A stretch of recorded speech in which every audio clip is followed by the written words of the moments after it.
Hello my friends, and welcome back to another Baldur's Gate 3 mod roundup. Hope you're all doing well.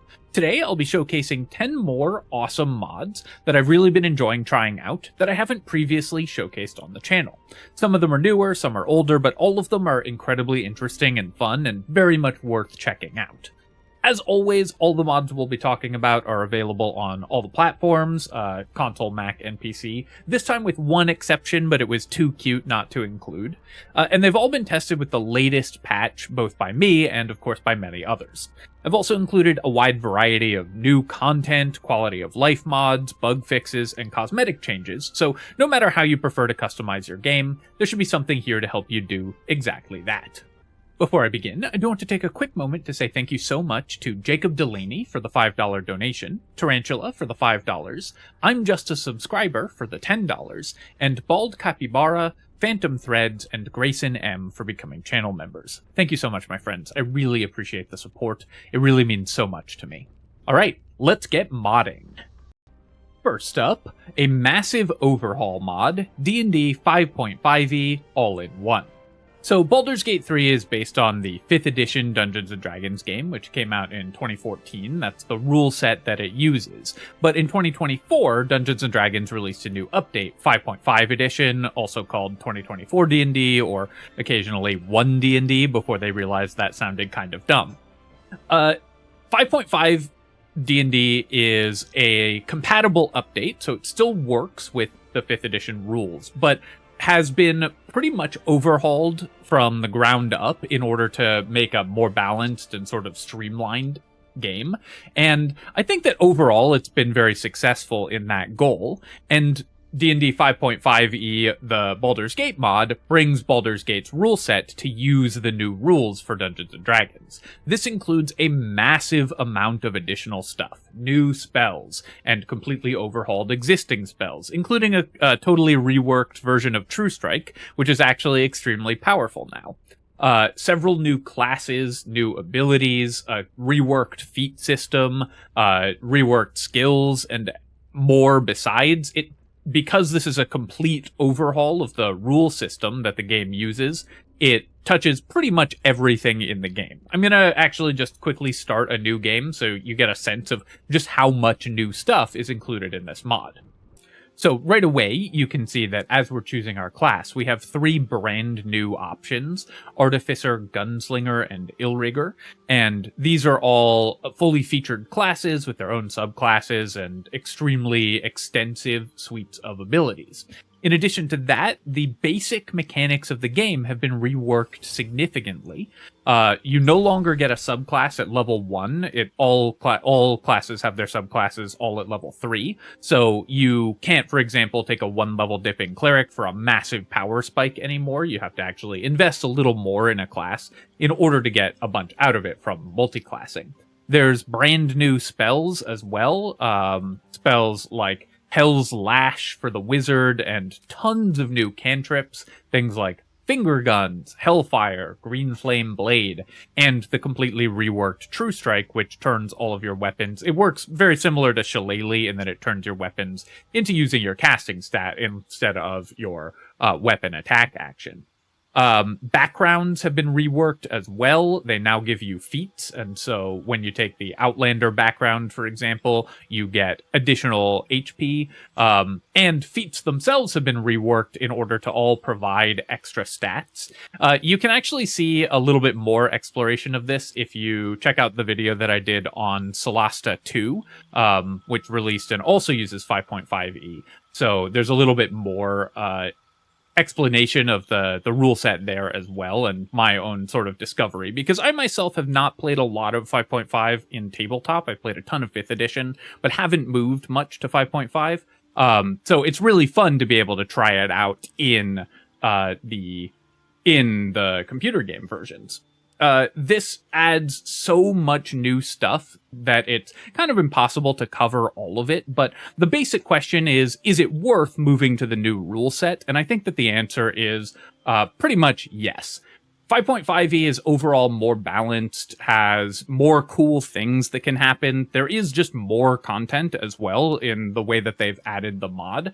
And so it interacts with the existing rules of Baldur's Gate because it is built to be a compatible system in a really fun way and gives you a lot of new options and cool new things, takes away some of the most egregious balance problems, though it does introduce some new ones, and overall just gives you some fun and extremely powerful options, and lots of new stuff to explore, as you would want from a full overhaul mod.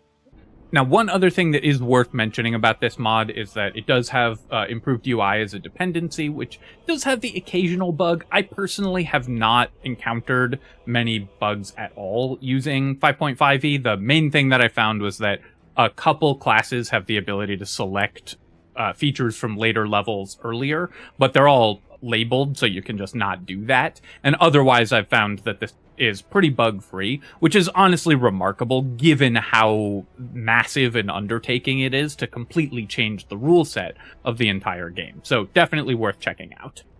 Another truly massive undertaking, and honestly probably even more massive, item and spell bug fixes.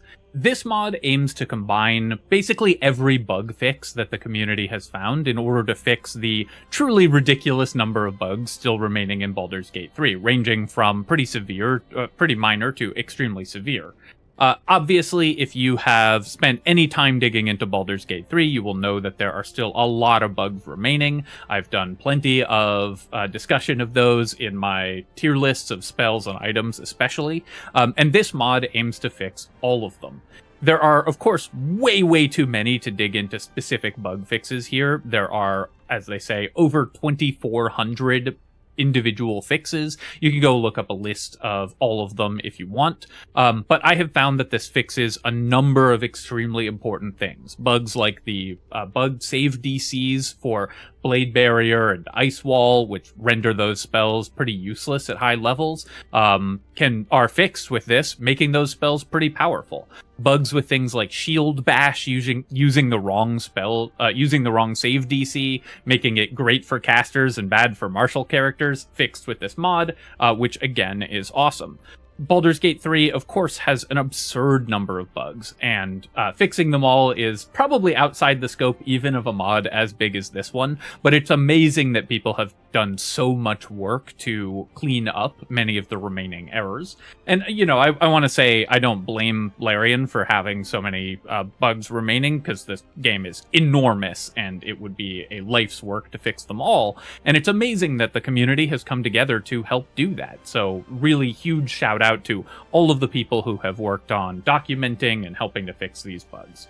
I haven't run into too many issues with this installed. I've had a couple things that it fixes that I thought were probably intended behavior and not bugs, but overall it has fixed a lot of the small irritations and errors that still exist in the game, and is way more positive than negative.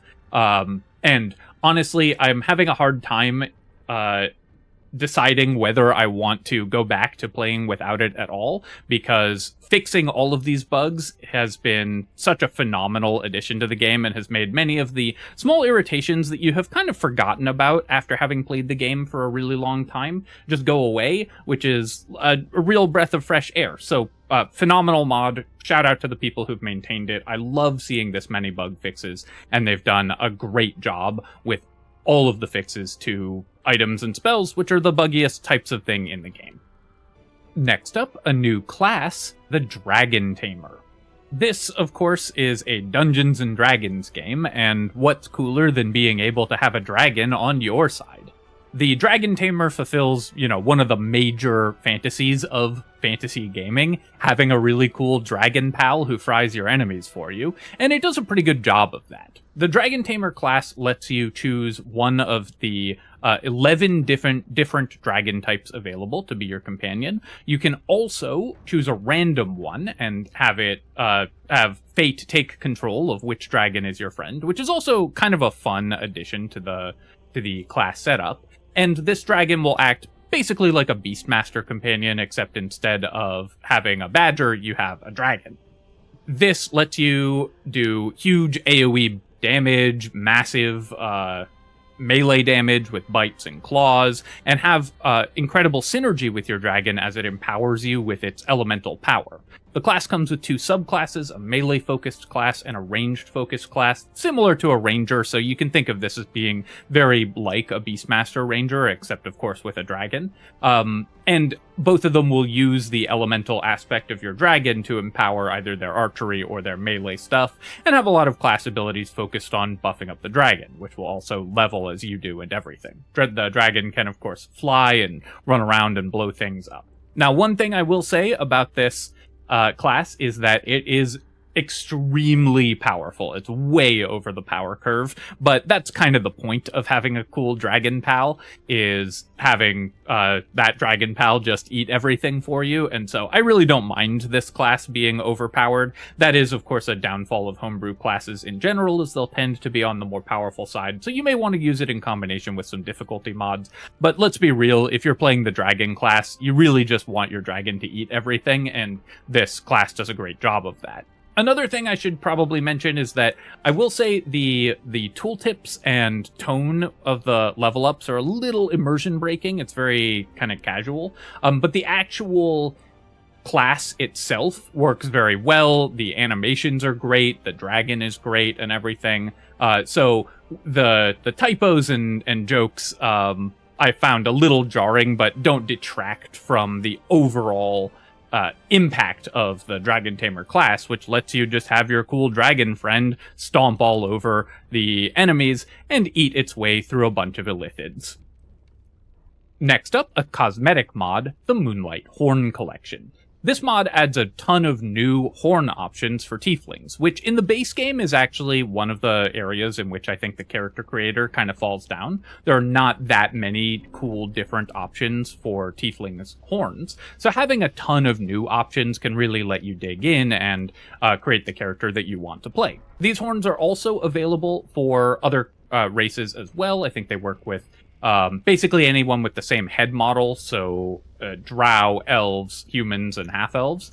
And that can let you play a neat half-tiefling or something like that if that's the character that you want to play. I really like the modeling work that's been done here, and a lot of them remind me a little of the godlike character creator from Avowed, like this one, for example, which I thought was a really cool visual as well. And they can really give you a lot of extra customization and a lot of interesting options for when you're designing your character. I'm gonna stereotype a little here. I think that probably someone playing a tiefling will, on average, spend more time in the character creator than someone playing any other race, and so having more options for tiefling visuals, I think, is incredible, and, you know, I'm counting myself in that number. But it's always going to be better to have more visual options. These ones are really well done and cover an area of the character creator that I think is pretty lacking, so highly recommended.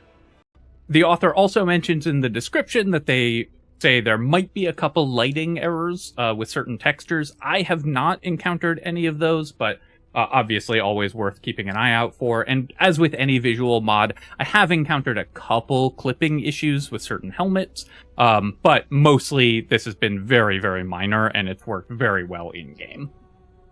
Next, a UI and utility mod, Better Target Info. This is actually a very old mod. In fact, it was one of the first mods added to the in-game mod manager, but it's very much worth highlighting again because it's such a good and useful utility mod that really improves the in-game targeting interface. So in-game, when you mouse over a creature or target them in some way, you're going to get this pop-up information about current status effects, their name, their hit points, and so on. But it doesn't have as much information as you might want at a glance. Better Target Info fixes a lot of that with the modded version, where they have bolded the name of the creature, which honestly makes it a lot more readable, especially against chaotic backgrounds, but more importantly, made it a little easier to see their current effects and added their resistances as a visual indicator right under them. Having the resistances just there so you don't have to right-click and examine the creature in order to figure out what they're resistant to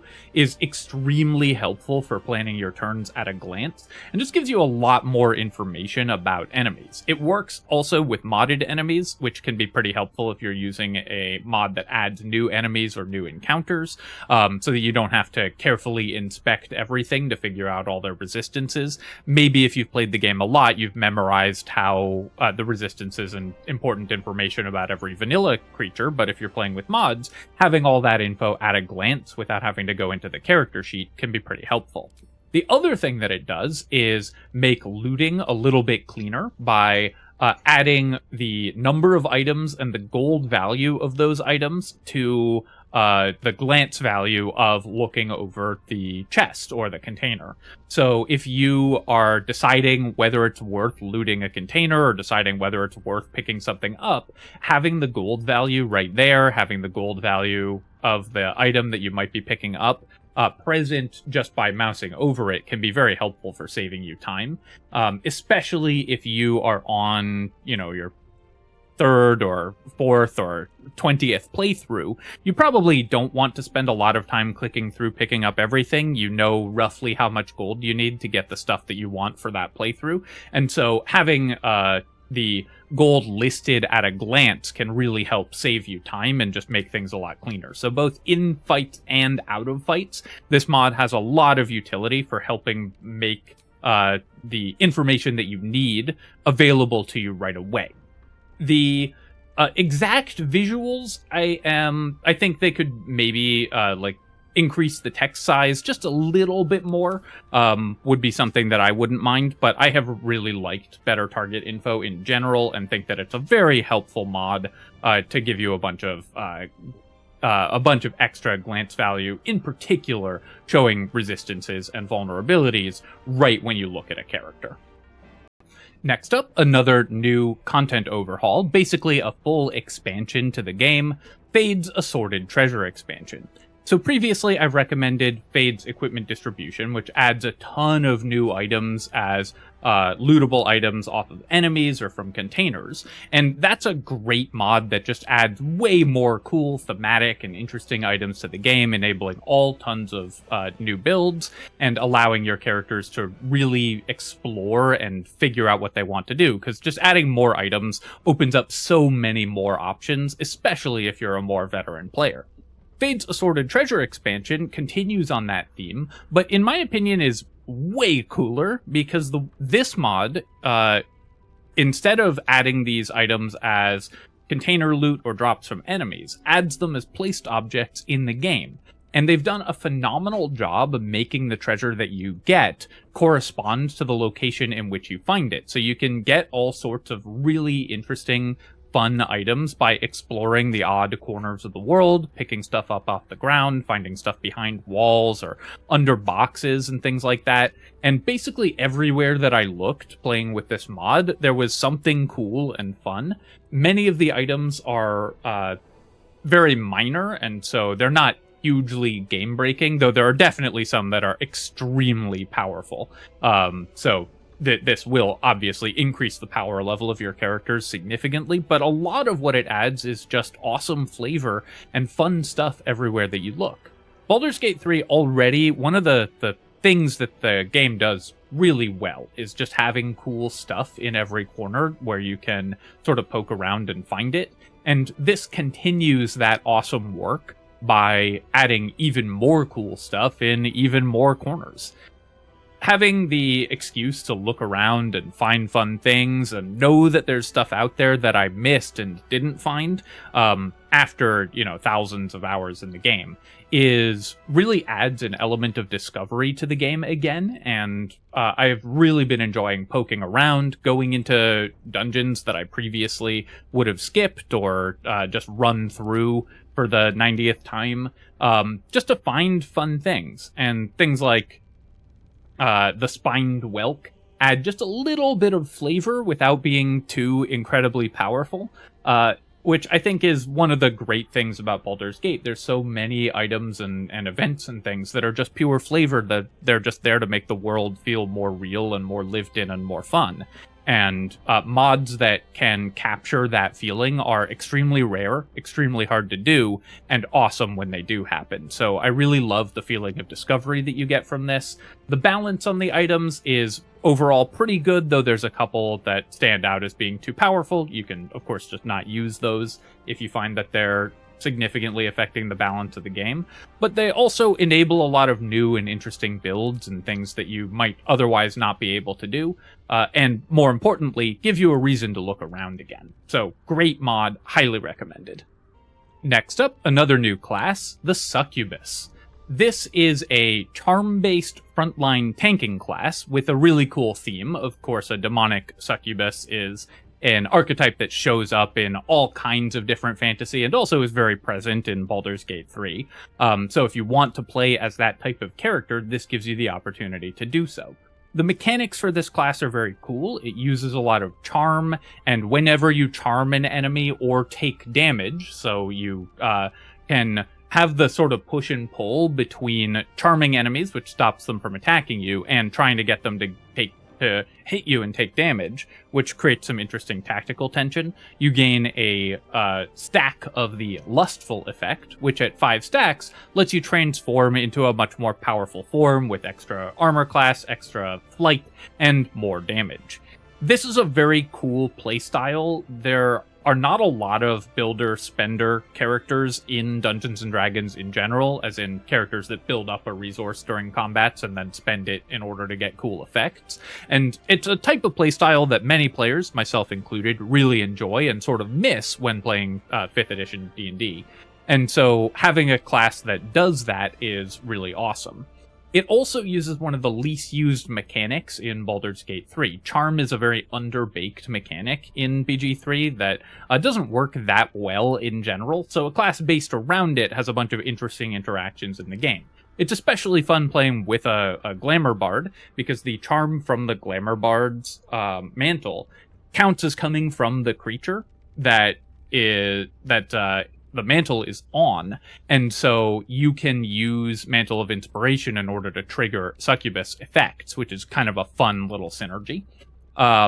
This class has not that many abilities, but they all work towards the theme, and I've found it pretty fun to play. Obviously, there are some challenges playing, especially in Act 2, when many enemies are immune to charm, but that's what just being able to take damage is for. So you can still build up the stacks. You don't have to use charm every fight, but when you have charm available as a bonus action constantly, which this class gets, you'll find that there's a lot more uses for the ability than when you have to spend a full action on it, and I was really enjoying figuring out the different ways that you can actually play with this lesser used mechanic. Comes with 2 subclasses and a bunch of unique spells and new abilities as well. And one thing that I also really liked about this subclass is that it's quite underpowered, I think, which is extremely rare for a homebrew subclass or for a homebrew class. Almost always when you find a modded or homebrew class, it's wildly over the power curve, but this one I think is in general weaker than vanilla classes, which is fun and refreshing, and it's kind of fun to play a slightly weaker class and try to figure out how to make it work as well, when the class has such a cool thematic and interesting power fantasy also. So the Succubus class, I found a really interesting tactical puzzle and a really well put together theme. Really fun class that's very much worth playing. Dawnstar's Telekinetic spells. This is a spell pack. The author's done a series of these, each of which adds a bunch of new spells with a different specific theme. But the Telekinetic spells pack is my favorite because the spells are just so cool, visually and thematically. Being able to lift stuff up and throw it at people and do sort of Jedi force tricks is one of the areas in which Dungeons & Dragons spellcasting kind of falls down. There's obviously the high-level spell Telekinesis, but if you want to play a character who's primarily based around manipulating the world around them with their spellcasting, there actually aren't that many options.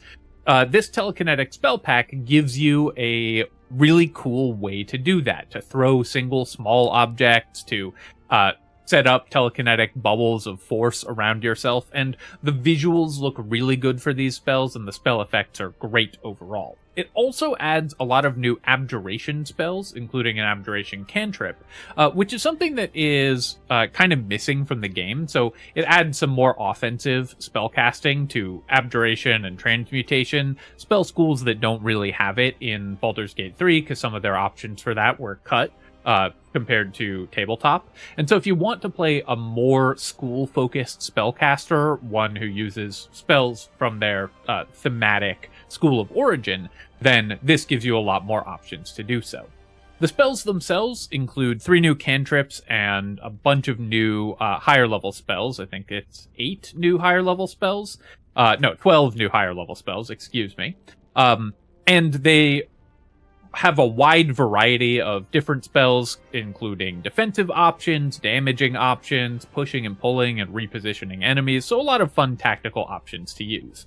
I will say in terms of power level, they are very high. So if you're gonna add these spells and use more than just like one of them, you probably are gonna want to use this in combination with either a weaker mix of classes in order to avoid having the game become too easy, unless of course you just want a really powerful option. Obviously, it can be very fun to just overpower the game. But the spells here are a little better than the spells in vanilla in general, especially the straight up damaging ones and the ones with crowd control attached. And so you may want to use a difficulty mod, because the power level is very high, but thematically they're so cool, and visually they're so well done. And of course, it can always just be fun to play with really powerful toys and knock down all the enemies that come face you. And it does a great job of, again, fulfilling the class fantasy of being a telekinetic character and throwing things around with your mind. So if you want to play Magneto or someone like that, this is a great spell pack to allow you to do that. It also is compatible with a lot of other custom classes. There are several patch mods that, if you're using other modded classes, will add these spells to that class, which is kind of fun, getting to combine different mods and see how they all interact. Next, a utility and kind of realism mod, Traders Drop All Loot. This is a very simple mod that just makes it so that when you kill a trading character, they drop everything in their trading inventory. This obviously makes sense because it is sort of bizarre that they can sell it to you, but you can't find it anywhere else, though obviously that's a convention in games for game balance. But it also is a pretty nice quality of life mod, because often if you're on later playthroughs, you've done a lot of playthroughs of the game, it can be kind of annoying scrounging for gold to get the exact items that you need. Gold is very plentiful in Baldur's Gate, but it sometimes involves either doing bugs or just picking up everything and then spending a lot of time clicking through selling it. So this mod can save you that time, and if there's an item that you want from a specific trader, you can just kill them and get it. I think that that's a really nice thing. Obviously, it's going to make your characters more powerful on the whole and can unbalance the game if you abuse this option. But if you just want to save time, or if you just want to have a little bit of extra realism for the killing the occasional trader, some of them of course turn hostile, and it can be kind of funny that you have to go up, buy their stuff, and then trigger the story event that makes them hostile if you don't want to lose their loot. Then this mod can just solve all of those problems and make the gameplay a little smoother. And finally, one of my very favorite new mods in terms of fun, whimsy, and utility, Pack Rats. This is an awesome mod that lets you summon little rat familiars that run around collecting loot from your environments. So you can summon the Pack Rat, and they will automatically run around and collect lootable items in the environment and containers. If you summon, there are also different kinds of rats, and look how cute they are. There are also different kinds of rats. So if you summon the rat burglar, it will go steal things for you and pick locks. If you summon the lab rat, it will go harvest materials and refine them, so you get a little bit bigger return. Now, of course, this is going to affect game balance somewhat if you get more consumable materials, if you can pick locks without needing a lock-picking skill. So it does make the game a little easier, but not having an auto loot function available in the game by default is kind of an annoyance when playing on PC. On console, you have the AoE loot button, but that doesn't exist on PC. And so having a mod that helps you do that in an in-world and really fun way with cute little rat buddies that run around and grab things is awesome. Now, I mentioned at the start of the video that there was one mod that I was going to talk about that was PC only, and this, unfortunately, is the one. I thought that it was just so cute and so cool that I wanted to mention it anyways, and because it's relatively new, it was only released this month. Often, mods that are this new will get added to console later, so if you're watching this not at the upload time, it may have been ported to console by the time you see this video, because mods have to go through a certification process. There are some ways, I think, to download PC-only mods onto console, and so it may work if you do that. I myself have not tested any of that as I play on PC, but obviously, if you do find a way to get it to work on consoles rather, let me know. But on PC, this is just such a fun and creative and cool mod with some really cute little companions. I also just really like any mod that adds cool pets to your character because it just gives you more of a grounded feeling in the world. So even though these are, of course, not you know, they're a little more capable than a real life rat would be, who are not incredibly trainable, at least in terms of, you know, collecting alchemical ingredients. The feeling of having your character actually be attached to things, I think, is something that is really hard to recreate in a computer game, and having a cute little pet can really help do that.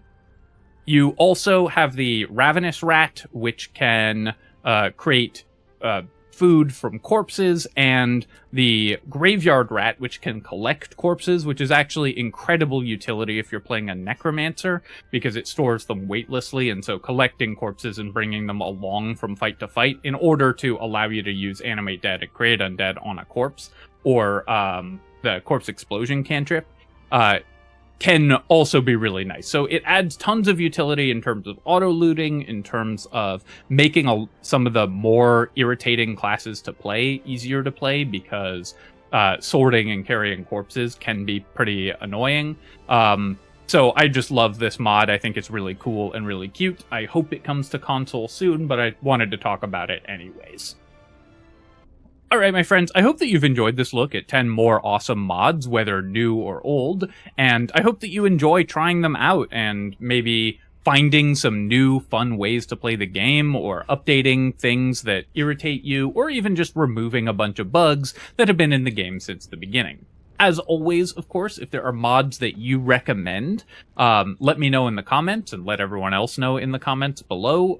Always interested in hearing about new mods that you've been enjoying, and if you've tried out and experienced any of these mods, let people know what you think of them. Of course, if you've enjoyed the video, then feel free to leave a comment and hit the like button. Helps me out with the algorithm, so I appreciate you taking the time to do that. And of course, you can subscribe to my channel for more Baldur's Gate 3 and other strategy game analysis. Cheers, folks. I'll catch you next time.